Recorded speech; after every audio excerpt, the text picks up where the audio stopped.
yaşlı. Ha? Deyalet gördün mü? Yaşan Hanım. Gelin pulumuzu alın getirin. Getirin.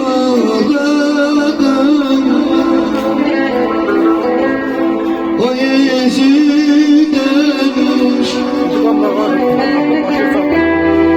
seven yüreğim,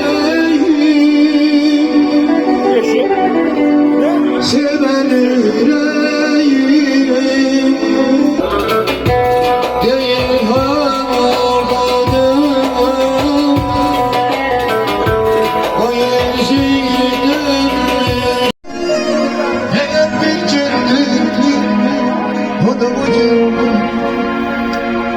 Hayat bir cennet, bu da bu cennet. Hayat bir cennet, bu da bu cennet. Cezene zetelerine cezeli cezeli, sana tabakları yok.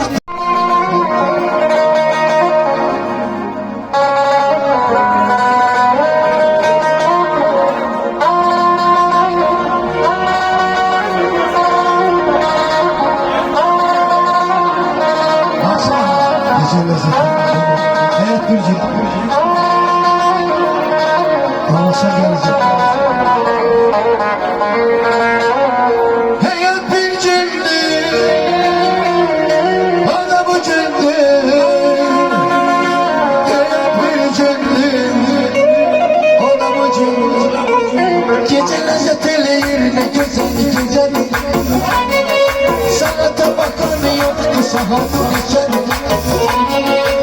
Eğlen ağırlar çevirdik geceli.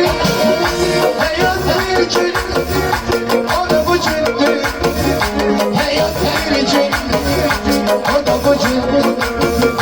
Hayat bir cennet, o da bu cennet.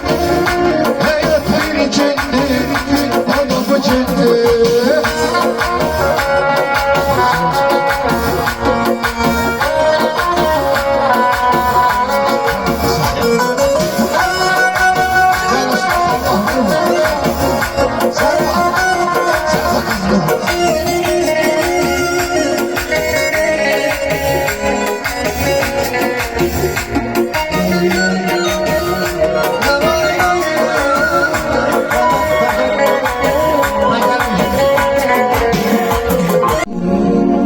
Uşaklayırsın Kulağı rahmeyle benden ayrılsın. Ömrüne gelene ışık saçır Boğazan üstüne ter çalacaksın.